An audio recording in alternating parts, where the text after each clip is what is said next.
देखिए आज पढ़ेंगे अपन पृथ्वी की गतियाँ। पृथ्वी की दो गतियाँ होती हैं, दैनिक और वार्षिक। यानी कि दैनिक डेली और yearly.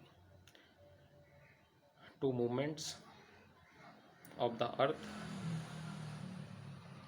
Daily movements and yearly movements. घूर्णन और परिक्रमण भी कह सकते हैं, और विश्व विश्व भी इसको कह सकते हैं। घूर्णन का मतलब होता है अपने अक्ष पर ही घूमना, यानी कि पृथ्वी अपने अक्ष पर 24 घंटे में एक चक्कर पूरा करती है, जिसको कहते हैं घूर्णन। और परिक्रमण का मतलब होता है यानी कि सूर्य के चारों ओर चक्कर लगाना। जब पृथ्वी सूर्य के चारों ओर चक्कर लगाती है उसको कहते हैं परिक्रमण। तो इस तरह से यानी कि घूर्णन और परिक्रमण जो हैं वो अलग अलग गतियाँ होती हैं। पृथ्वी घूर्णन करती है। पृथ्वी यानी कि जो घूमती है, पृथ्वी क्यों घूमती है इसके बारे में, कि पृथ्वी अपने अक्ष पर 23.5 डिग्री झुकी हुई है, 66.5 डिग्री का कोण बनाती है।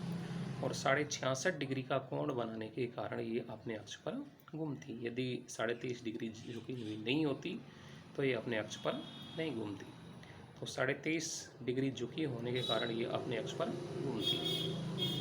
सूर्य के चारों ओर चक्कर लगाती है 365 सही 1/4 दिन में, या ये कह सकते हैं कि 365 दिन 5 घंटे 48 मिनट 47 सेकंड के अंतर्गत ये अपना एक चक्कर पूरा करती है, जिसको कहते हैं विश्व या परिक्रमण, यानी कि सूर्य के चारों ओर परिक्रमा करना।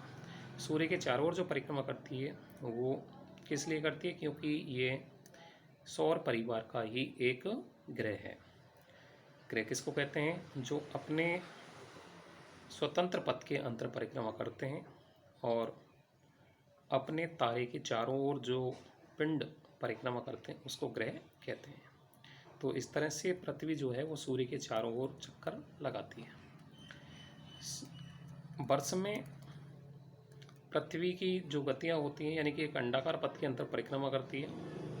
पृथ्वी पर यदि अपन देखें तो पृथ्वी जब सूर्य के चारों ओर चक्कर लगाती है तो 21 मार्च और 23 सितंबर 21 मार्च और 23 सितंबर को जो होता है वो दिन और रात की अवधि बराबर होती है, जिसको अपन इकोनॉमिक्स 23 सितंबर, 21 जून जिसमें समर होता है और 22 दिसंबर जिसमें विंटर होता है।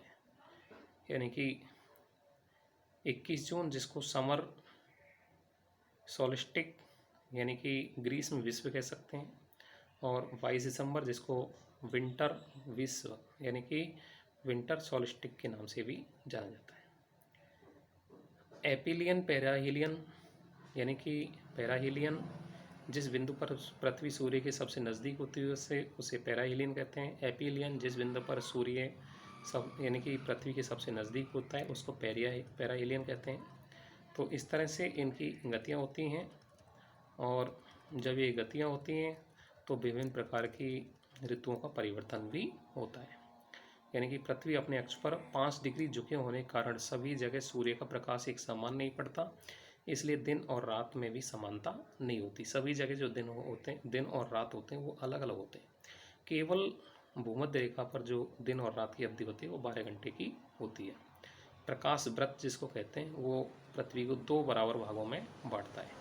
21 मार्च और 23 सितंबर को दिन और रात जो होते हैं वो अपेक्षाकृत बराबर होते हैं। इसके अलावा 21 मार्च और 23 सितंबर, और जबकि 22 दिसंबर को उत्तरी गोलार्ध के अंतर्गत सबसे छोटा दिन होता है और सबसे लंबी रात्रि होती है।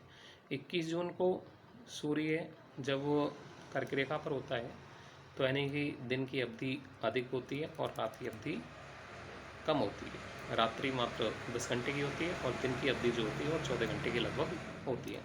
तो इस तरह से दिन और रात में भी अंतर होता है। 22 दिसंबर को मकर रेखा पर सूर्य के लंबा चमकने के कारण ग्रीष्म ऋतु का आगमन हो जाता है, और उत्तरी गोलार्ध में इस समय ठीक विपरीत परिस्थितियाँ होती हैं। जबकि जब 22 दिसंबर को सूर्य मकर रेखा पर होता है तो उत्तरी गोलार्ध की अंतर्गत शीत ऋतु होती है और दक्षिणी गोलार्ध की अंतर्गत ग्रीष्म ऋतु होती है। अपने यहाँ दिन की अवधि 10 घंटे हो जाती है और रात की अवधि 14 घंटे हो जाती है, यानी कि तापमान कम प्राप्त होता है, इसलिए यहाँ सर्दी की ऋतु प्रारंभ हो जाती है। तो इस तरह से ये सूर्य की जो वार्षिक अवधि है, वार्षिक गति के कारण ये परिवर्तन होते हैं। इसमें ऋतुओं का परिवर्तन होता है, जबकि दैनिक गति के कारण केवल दिन रात बनते हैं। और दिन रात जो होते हैं वो यानी कि 21 मार्च और 23 सितंबर को लगभग सभी जगह बराबर होते हैं, कि विषुवत रेखा पर जो होते हैं वो 12 घंटे का दिन और 12 घंटे की रात्रि होती है। तो इस तरह से पृथ्वी की जो दो गतियाँ होती हैं, दैनिक और वार्षिक, यानी कि परिक्रमण गति, परिक्रमण